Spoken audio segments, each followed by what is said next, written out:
Ambassador Krelthak of the Valian Consortium had seen many things in his 2 centuries of diplomatic service. He had witnessed the fall of empires, negotiated peace between warring species, and stood before the Grand Council of the Galaxy more times than he could count. Yet nothing, absolutely nothing, had prepared him for what he was about to witness on the human colony world of Kepler 442b.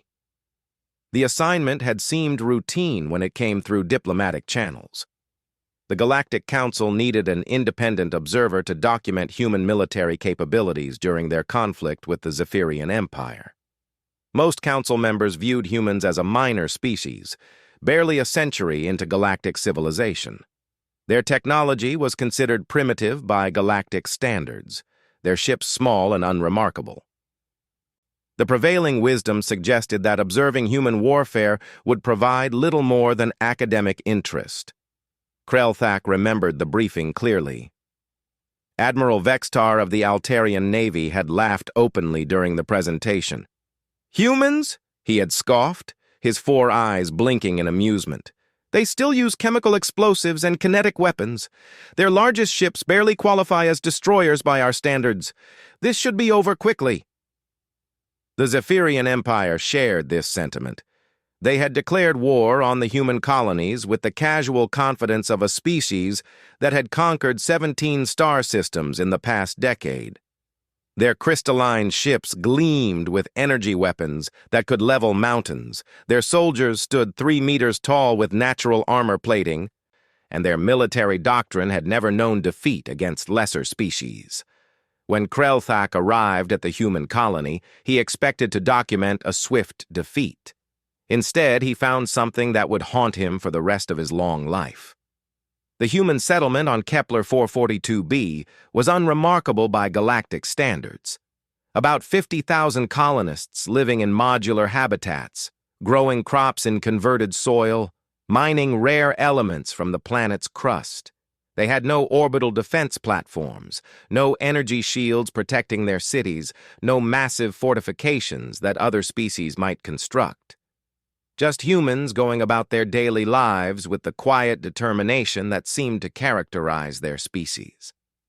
Major Sarah Chen of the Colonial Defense Force met Krelthak at the spaceport. She was smaller than most galactic species. Standing barely 1.7 meters tall, with dark hair pulled back in a practical style and eyes that seemed to see everything. Her uniform was simple cloth and synthetic materials, her sidearm an ancient projectile weapon that most species had abandoned millennia ago. "Ambassador," she said with a respectful nod, "we appreciate the Council sending an observer. I hope you understand that we cannot guarantee your safety once the fighting begins." Krelthak activated his translator and studied the human with his trained diplomatic eye. "Major Chen, I have observed 17 different conflicts across the galaxy. I assure you, I can handle whatever passes for warfare among your people." Something flickered in her eyes. Not offense, not anger, but something else. Something that made Krelthak unconsciously step back. "Yes, sir. I'm sure you can." The Zephyrian fleet arrived 3 days later. 12 massive dreadnoughts, each one kilometers long and bristling with weapons that could crack a planet's crust. Their arrival sent gravitational waves through the system that made every sensor scream warnings. Krelthak watched from the human command center as the crystalline ships took up positions around the planet, their forms beautiful and terrible in the starlight. Captain Torvin of the Zephyrian fleet sent the expected surrender demand. His image filled the command center's main screen, a towering figure of living crystal with eyes like burning stars. "Humans of Kepler 442b." His voice resonated with harmonics that hurt to hear. "You will surrender unconditionally within 1 solar rotation. Any resistance will be met with total annihilation. You have no hope against the might of the Zephyrian Empire."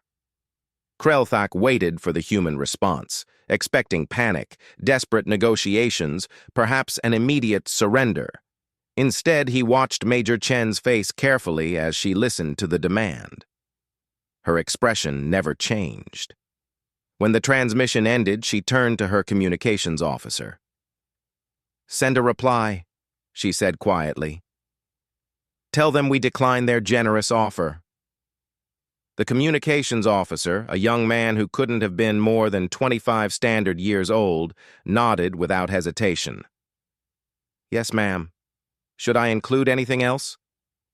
"Tell them they have 1 hour to leave our system voluntarily," Chen added. "After that, we'll consider them hostile invaders." Krelthak's translator made a small error sound. He was certain he had misunderstood. "Major, surely you cannot mean to fight them. They have 12 dreadnoughts. You have... What do you have, exactly?" Chen gestured to a tactical display that showed the human defensive assets. 3 corvettes, 2 frigates, and a converted cargo hauler, plus ground-based defenses. She paused, looking at the overwhelming odds displayed on the screen. "And 47,000 very angry humans who are about to learn that someone wants to take their home away from them." The first phase of the battle began exactly 1 hour later when the Zephyrians opened fire with their long-range energy weapons. Krelthak watched through the command center's reinforced windows as pillars of coherent light stabbed down from orbit, targeting what their sensors identified as military installations. The humans had evacuated most of their population to underground shelters, but a few thousand remained above ground, manning defensive positions. What happened next defied everything Krelthak thought he knew about warfare. Instead of meeting the Zephyrian ships head-on in a conventional engagement, the small human fleet scattered like leaves in a storm. But this wasn't retreat. Each ship began moving in seemingly random patterns, using the planet's gravity well and its 2 moons to mask their movements. They fired sporadically with weapons that seemed pathetically weak compared to the Zephyrian arsenal. "What are they doing?" Krelthak asked Major Chen. "This appears to be suicide." "It's called asymmetric warfare," she replied, her eyes never leaving the tactical display. "We can't match their firepower, so we don't try. We make them come to us on our terms."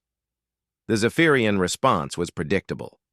Frustrated by their inability to pin down the human ships, they began a ground assault. Massive landing craft descended through the atmosphere like falling meteors, each one carrying 1,000 Zephyrian warriors in crystalline armor. They landed in the planet's main valley, near the human agricultural center, expecting to find cowering civilians and token resistance. Instead, they found hell. Krelthak would later learn that humans had spent the previous 3 days preparing something they called the welcome mat. Every field, every road, every seemingly innocent piece of ground in the valley had been turned into a death trap. When the Zephyrian forces advanced, the Earth itself seemed to explode. The humans had buried thousands of improvised explosive devices throughout their colony, not sophisticated energy weapons or exotic matter bombs, but simple chemical explosives connected to pressure triggers, motion sensors, and remote detonators. As the Zephyrian forces spread out to secure the area, the valley erupted in a continuous chain of explosions that shattered crystal armor and sent 3-meter-tall warriors flying like broken dolls. But that was just the beginning. From concealed positions throughout the hills surrounding the valley, human soldiers opened fire with weapons that should have been obsolete. Chemical-powered projectiles that moved at hypersonic speeds, designed not for elegant energy efficiency, but for raw kinetic impact. The bullets, made from depleted uranium and other dense materials, punched through Zephyrian armor like paper. Krelthak watched through surveillance drones as a single human soldier, a woman who couldn't have weighed more than 60 kilograms, systematically destroyed an entire Zephyrian squad with a weapon that fired explosive projectiles. She moved through the battlefield like a ghost, appearing from nowhere to unleash devastating fire before vanishing into terrain that seemed empty to Zephyrian sensors. "How is this possible?" he whispered to Major Chen. Their armor should protect them from such primitive weapons. Chen's smile was cold and predatory. That's the thing about kinetic weapons, Ambassador. They don't care about energy shields or crystalline armor. Mass times velocity equals force. Basic physics that apparently the galaxy forgot when everyone switched to energy weapons. The Zephyrian commander made his first tactical error then. Enraged by the unexpected resistance and the loss of nearly a quarter of his ground forces, he ordered an orbital bombardment of the entire valley. If he couldn't take the humans alive for slavery, he would simply glass the planet and claim its resources. The energy bombardment from orbit was devastating. It turned sand to glass, boiled rivers, and created craters where human positions had been. For a brief moment, Krelthak thought he was about to witness genocide. Then Major Chen activated something called Protocol 7. Every human ship in the system suddenly changed its behavior. Instead of evasive maneuvers, they began ramming attacks against the Zephyrian fleet. But these weren't desperate suicide runs. Each human ship had been rigged with their fusion reactors set to overload on impact. When the converted cargo hauler plowed into the Zephyrian flagship's hangar bay, it didn't just damage the ship, it turned it into a miniature star for 17 seconds. The explosion was visible from the planet's surface, a brief new sun that burned brighter than the system's star. When it faded, the Zephyrian flagship was gone, along with Captain Torvin and 3,000 of his crew. The remaining Zephyrian ships tried to retaliate, but the humans had planned for this too. Hidden throughout the planet's asteroid belt were what the humans called sleeper mines, automated weapons platforms disguised as space debris. They had been there for months, waiting for exactly this moment. When they activated, they caught the Zephyrian fleet in a crossfire that no amount of shields or armor could defend against. Krelthak realized he was witnessing something unprecedented in galactic warfare. The humans weren't just fighting, they were conducting a campaign of systematic annihilation using tactics and weapons that most species considered beneath notice. They turned their technological limitations into advantages, using the enemy's assumptions about civilized warfare against them. As night fell on the first day of battle, the Zephyrian Empire had lost half its fleet and most of its ground forces. The surviving invaders had retreated to defensive positions, but they were trapped on a planet where every shadow might hide death, where the very ground beneath their feet could explode without warning. Major Chen stood at the command center's observation deck, looking out at the burning remains of Zephyrian landing craft scattered across the valley. Her face showed no satisfaction, no joy in victory, just the cold determination of someone who had work to finish. "Tomorrow," she said quietly, "we start Phase 2. Krelthak stared at her in growing horror. Phase 2? What could be worse than this? Chen turned to look at him, and in her eyes, he saw something that made his diplomatic training utterly useless. It wasn't hatred or anger or even revenge. It was something far more terrifying, the absolute certainty of someone who knew exactly how this war would end. "Tomorrow, Ambassador, you'll learn why the galaxy should have left us alone."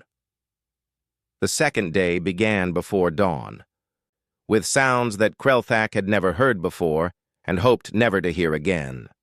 From the human positions came something they called psychological warfare, a constant broadcast of human music, laughter, and voices speaking in the Zephyrian language.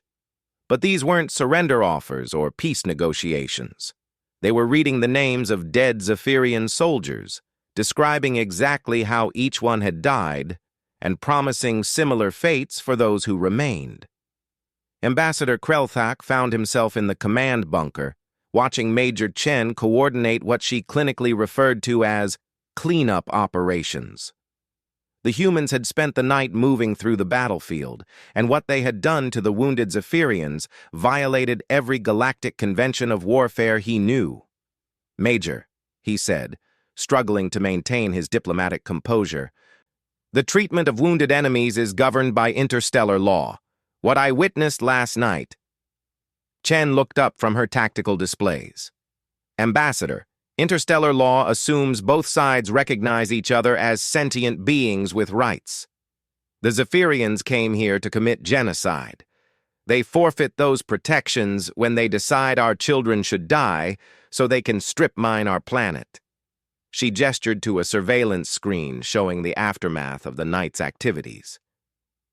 Zephyrian survivors had found the bodies of their fallen comrades arranged in patterns that conveyed messages in their own language. The messages were simple: surrender or share their fate. You have to understand something about humans, Chen continued. We didn't evolve as apex predators like most galactic species. We were prey animals for most of our development. We learned to survive by being more vicious than anything that wanted to eat us. And when someone threatens our young... She let the sentence hang in the air. Krelthak was beginning to understand that his entire species' assessment of humanity had been catastrophically wrong. These weren't primitive beings stumbling through their first galactic conflict. These were descendants of creatures that had spent millions of years learning how to kill things bigger and stronger than themselves. The humans' Phase 2 began with something they called hunter-killer operations. Small teams of human soldiers, usually no more than 4 individuals, began systematically hunting down isolated groups of Zephyrian survivors. These weren't random attacks, but carefully planned operations that seemed designed more for psychological impact than military necessity. Krelthak watched through drone feeds as a team led by Sergeant Maria Santos stalked a Zephyrian patrol through a canyon. The aliens were 3 meters tall, armored, and armed with weapons that could level buildings. The humans were tiny by comparison, carrying primitive projectile weapons and moving through terrain that should have offered no concealment. But somehow, the humans seemed to disappear into landscape that appeared completely open. They used shadows that shouldn't have existed, rock formations that seemed too small to hide behind, and movement patterns that confused Zephyrian sensors. One moment a human soldier would be visible, the next they would vanish completely, only to reappear behind their targets. "How are they doing that?" Krelthak demanded. "Zephyrian sensors are military grade. They should detect anything larger than a rodent." "Humans are persistence hunters," explained Lieutenant Commander James Park, who had joined them in the command center. "On Earth, our ancestors would track prey for days across vast distances, using techniques that other species never developed. We read terrain differently, move differently, think differently about concealment and approach. The first Zephyrian in the patrol died without knowing he was being hunted. A single shot from nearly a kilometer away, delivered by a human sniper using a weapon that accelerated projectiles through magnetic fields. The bullet traveled faster than sound and struck with enough force to shatter crystalline armor completely. The remaining Zephyrians immediately took defensive positions and began scanning for threats. They never found the sniper, who had already moved to a completely different location. Instead, they found themselves under attack from 3 other directions simultaneously. Krelthak realized he was watching a form of warfare that most galactic species had never experienced. The humans weren't just fighting, they were hunting. Each engagement was a carefully orchestrated event designed to maximize terror and confusion among their enemies. The Zephyrian commander, Sub-Admiral Keth Val, tried to adapt to these new tactics by keeping his forces in larger groups and providing constant air support. This played directly into the humans' next surprise. Major Chen activated what she called the Welcome Wagon, a network of surface-to-air missile systems that had been hidden throughout the planet's mountain ranges. These weren't sophisticated energy weapons, but simple, explosive devices designed to track heat signatures and detonate on proximity. When the Zephyrian air support attempted to provide cover for their ground forces, they flew into a death trap that had been waiting for them. The missiles were primitive by galactic standards, but they worked on principles that Zephyrian countermeasures weren't designed to handle. Energy shields that could deflect particle beams were useless against chunks of high-explosive metal traveling at hypersonic speeds. In the space of 20 minutes, the entire Zephyrian air fleet was reduced to burning wreckage scattered across the planet's surface. But it was what the humans did next that truly horrified Ambassador Krelthak. Instead of pressing their advantage with a conventional assault, the humans began what they called the Long Hunt. Small teams spread across the planet, systematically tracking down every surviving Zephyrian. They didn't attack immediately. Instead, they followed their targets for hours, sometimes days, leaving signs that they were being watched. Krelthak observed through surveillance drones as human soldiers left subtle markers for their quarry to find. A spent bullet casing placed where a Zephyrian would sit to rest. Footprints in mud just outside their campsites. Messages carved into rocks using Zephyrian script that said things like, "We see you," and "soon." "This is torture," Krelthak protested to Major Chen. "You're driving them insane with fear." "Yes," she replied without emotion. "That's the point. They came here to terrorize civilians. Now they get to learn what real terror feels like." The psychological pressure broke the Zephyrian forces faster than any conventional assault could have. These were soldiers who had conquered star systems, who had faced energy weapons and exotic matter bombs without flinching. But they had never experienced the peculiar horror of being hunted by predators who seemed to appear from nowhere and disappear like ghosts. Sub-Admiral Kethval made his second critical mistake when he decided to take hostages from the human civilian population. His forces captured a school in the colony's education district, threatening to execute children unless the human military surrendered immediately. Krelthak thought this might finally force the humans to negotiate. He was wrong. Major Chen's response was delivered personally to the Zephyrian commander via communication laser. She appeared on his screens in full battle armor, her face a mask of controlled fury that made even Krelthak step backward instinctively. "Sub-Admiral," she said in perfect Zephyrian, "you have made a terminal error. You have threatened our children. You have approximately 6 hours to release them unharmed and surrender unconditionally.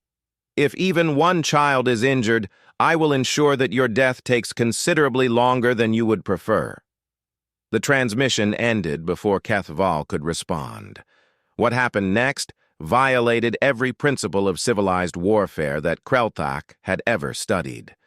The human response wasn't an assault or a negotiation. It was something far more sophisticated and terrifying. Within 1 hour of the hostage situation beginning, every surviving Zephyrian on the planet began experiencing what human military doctrine termed total systems harassment. Their communications were jammed with frequencies that caused physical pain to their crystalline auditory organs. Their water supplies were contaminated with compounds that weren't lethal but caused severe gastrointestinal distress. Their food supplies were poisoned with substances that induced hallucinations and paranoia. But worst of all, the humans began demonstrating exactly how thoroughly they had infiltrated Zephyrian positions. Every few hours, a Zephyrian soldier would simply vanish from a supposedly secure location. No sound of struggle, no energy weapon discharge, no sign of forced entry. They would simply be gone, leaving behind only a small note in their native language that said, "Next." Krelthak realized he was witnessing a level of psychological warfare that most galactic civilizations had never developed. The humans weren't just defeating their enemies, they were systematically destroying their will to fight by demonstrating that nowhere was safe, no defense was adequate, and death could come at any moment from any direction. The hostage situation ended exactly 6 hours and 17 minutes after it began. Sub-Admiral Kethval emerged from the school carrying a white flag and a formal surrender document. Behind him came his surviving soldiers, perhaps 200 individuals out of the original 12,000 who had landed on the planet. But the children they released told a story that made Krelthak question everything he thought he knew about human nature. According to their accounts, the Zephyrians had spent most of those 6 hours arguing among themselves about whether to surrender. They had been interrupted by sounds coming from the school's ventilation system, sounds of movement, of metal being cut, of quiet voices speaking in human languages. The humans had been inside the building the entire time. They had infiltrated the school through maintenance tunnels that the Zephyrians didn't know existed, using access routes that were too small for the larger alien bodies to follow. For 6 hours, human soldiers had been moving through the walls and ceiling spaces around the hostages, close enough to touch their captors, but invisible to Zephyrian sensors. The children described hearing whispered conversations in the walls, human voices calmly discussing which Zephyrian to kill first, debating the merits of different torture techniques, planning exactly how they would make the aliens pay for threatening kids. The hostage-takers had slowly realized that they weren't in control of the situation at all. They were trapped in a building with predators who could strike at any moment. When Sub-Admiral Kethaval finally surrendered, he did so not because he was defeated in battle, but because he was genuinely terrified of what the humans might do if he didn't. His formal surrender document included a request for protection under galactic law from his human captors. As the surviving Zephyrians were loaded onto transport ships for repatriation, Krelthak found himself alone with Major Chen on the command center's observation deck. The planet's surface was scarred with the remains of battle, but the human colony was already beginning repair operations. Children played in the streets while their parents cleared debris and rebuilt damaged structures. "Major," he said carefully, "what I witnessed here, this will change how the galaxy views humanity." Chen nodded, watching her people work to restore their home. "Ambassador, let me tell you something that might save the galaxy a lot of trouble in the future. What you saw here wasn't us at our worst. This was humans being restrained and professional. You want to see human warfare at its most terrible? Threaten our children again. Or better yet, don't. Some lessons are too expensive for the galaxy to learn twice." Krelthak looked out at the humans working to rebuild their colony, these small, seemingly fragile beings who had just systematically destroyed a military force that should have been able to conquer them without effort. He thought about his report to the Galactic Council, about trying to explain what he had witnessed to species that still viewed humanity as a minor irritation on the galactic stage. Tomorrow he would begin the journey back to the council chambers. He would submit his report and watch as the galaxy's understanding of humanity changed forever. But tonight, he would try to sleep while replaying scenes of the most sophisticated campaign of psychological warfare he had ever witnessed. The humans had won more than a battle. They had demonstrated something that would reshape galactic politics for generations to come. They were not prey animals anymore. They had become something far more dangerous. They had become the things that other things should be afraid of in the dark. 3 months later, Ambassador Krelthak stood before the assembled Grand Council of the Galaxy in the Great Chamber on Centris Prime. Representatives from 417 species filled the amphitheater, their varied forms creating a living testament to the diversity of galactic civilization. He had delivered his preliminary report weeks ago, but the full assembly had demanded a personal presentation of his findings. The chamber fell silent as Krelthak activated the holographic display system.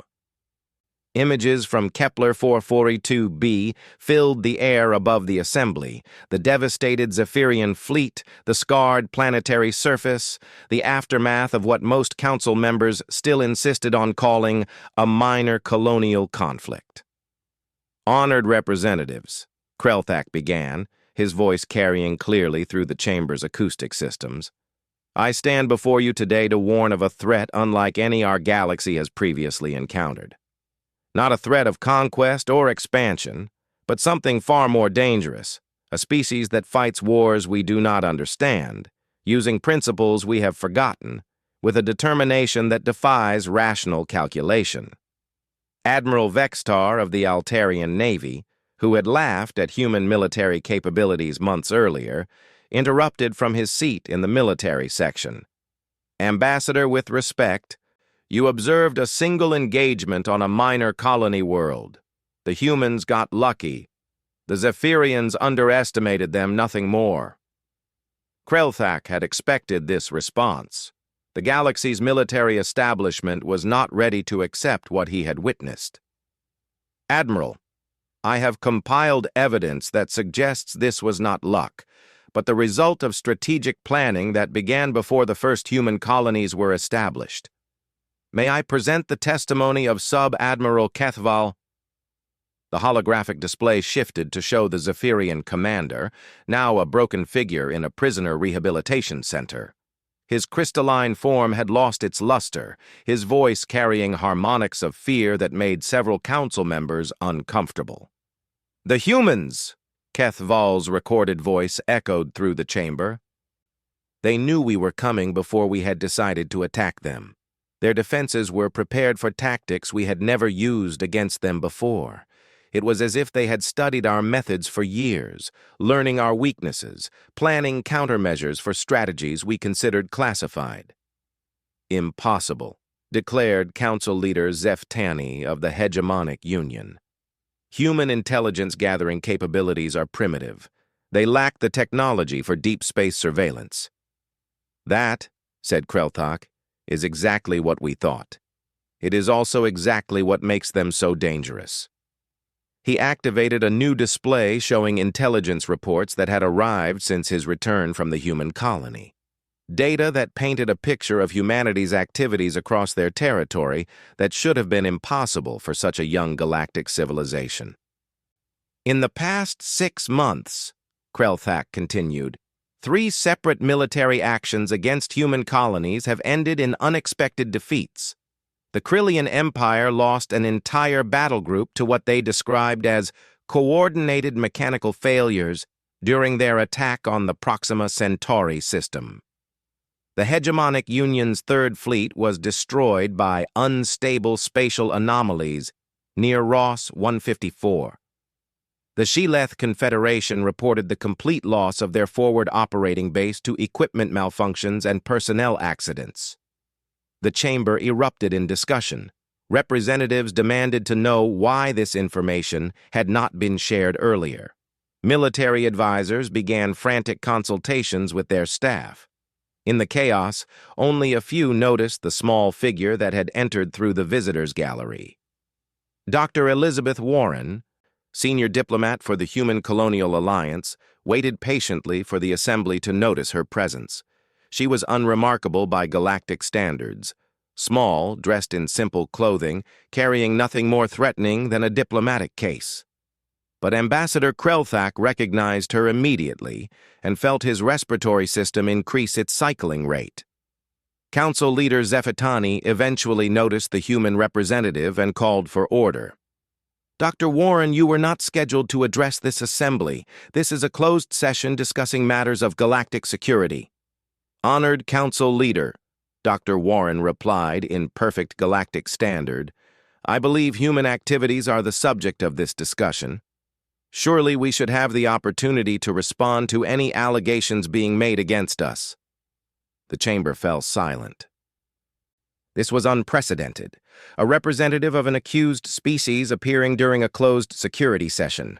But galactic law was clear about the right to respond to accusations, and Dr. Warren's presence put the council in a difficult position. "Very well," Zeftani conceded. "You may observe, but this assembly has not recognized humans for formal participation in security matters." Dr. Warren smiled politely and took a seat in the gallery.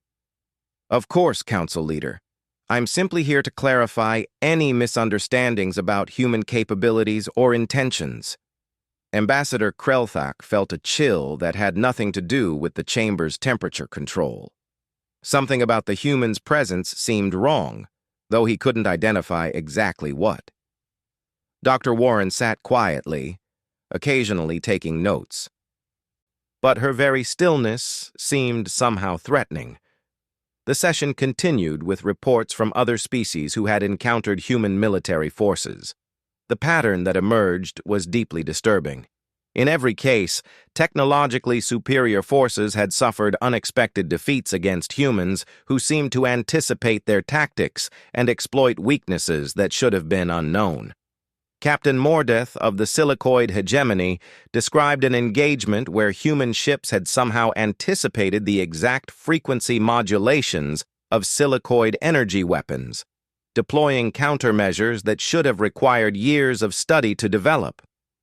Commander Veltar of the Crystalline Empire reported that human forces had used psychological warfare techniques specifically designed to exploit crystalline mental structures that were supposedly classified information. "It's as if they have been studying us for decades," Captain Mordeth concluded. "They know our weaknesses better than we know our own strengths." Dr. Warren raised her hand politely. "May I clarify something about human research methods?" Council Leader Zeftani looked uncomfortable but nodded permission. "Thank you," Dr. Warren said, standing with fluid grace.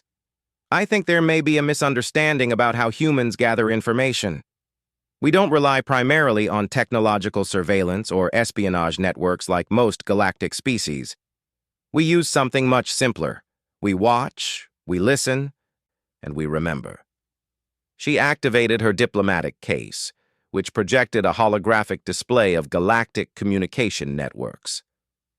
Every species in this chamber broadcasts entertainment media, educational content, and cultural exchanges throughout the galaxy. Military training programs, tactical discussions, even casual conversations between soldiers on leave. Humans have been observing and analyzing this data since we first encountered galactic civilization. Admiral Vextar leaned forward in his seat. "That's impossible. The volume of data would be enormous. No intelligence agency could process that much information." "You're right," Dr. Warren agreed. "No intelligence agency could. But 5 billion humans with an interest in galactic cultures and military history? That's a different matter entirely." She changed the display to show human academic institutions and research centers. On Earth alone, we have 12,000 universities studying galactic civilizations. Every engagement involving galactic military forces is analyzed by our military historians. Every species' cultural works are studied by our anthropologists. Every technological development is examined by our engineers. The implications hit the assembly like a physical blow. Humans weren't conducting espionage in any traditional sense. They were conducting anthropological research on an unprecedented scale, treating the entire galaxy as a vast source of academic data. "You have been studying us like laboratory specimens," accused Council Member Hirseth of the Psionic Collective. "We prefer to think of it as cultural appreciation," Dr. Warren replied mildly. "Humans have always been curious about other intelligent species. When we discovered the galaxy was full of them, we naturally wanted to learn everything we could." Ambassador Krelthak found his voice.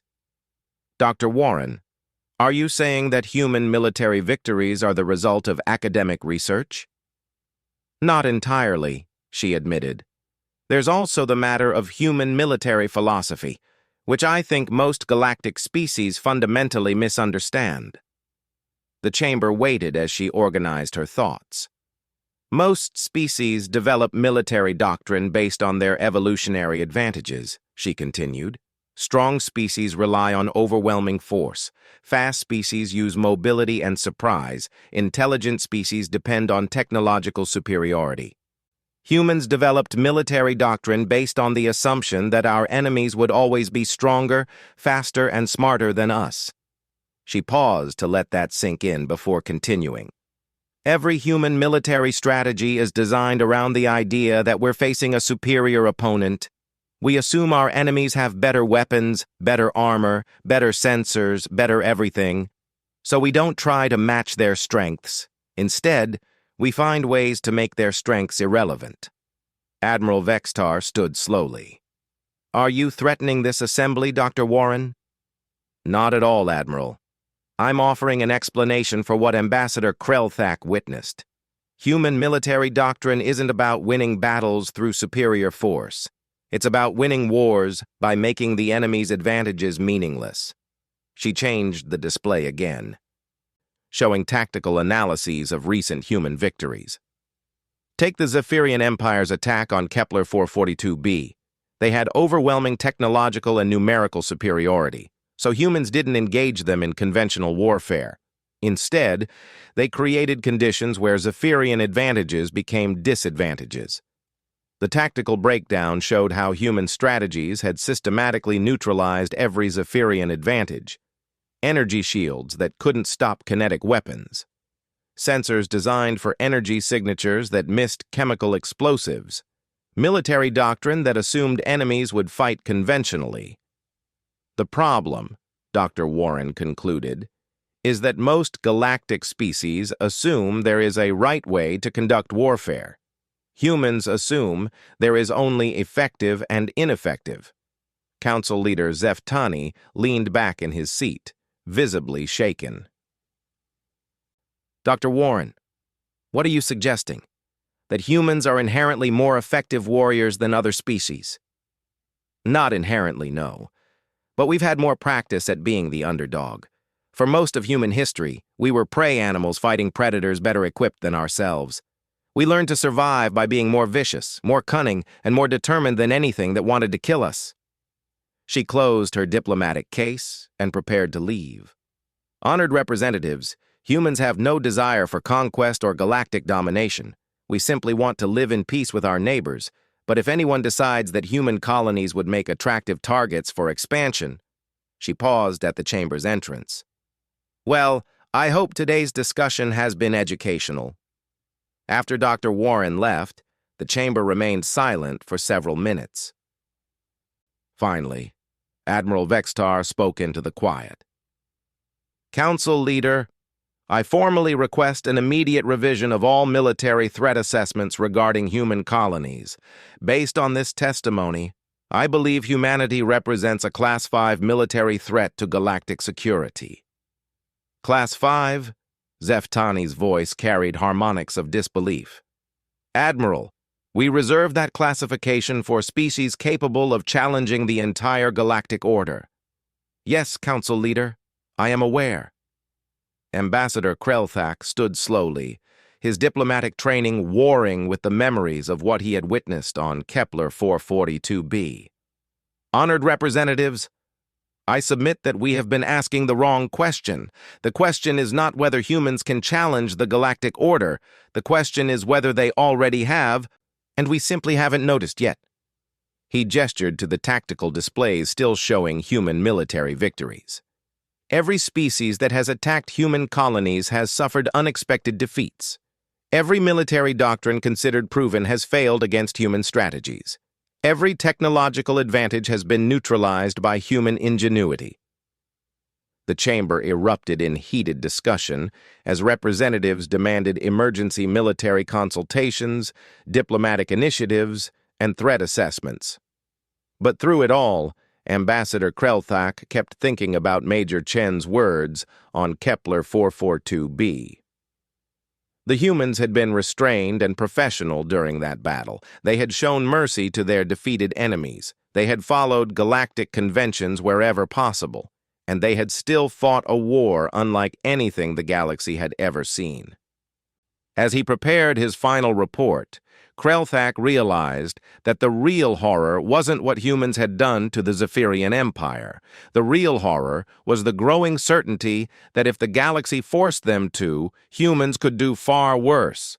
They had spent millions of years learning how to kill things bigger and stronger than themselves. Now they had access to galactic technology, galactic knowledge, and galactic targets. The galaxy had discovered humanity and welcomed them as minor neighbors. Humanity had discovered the galaxy and begun studying it like prey.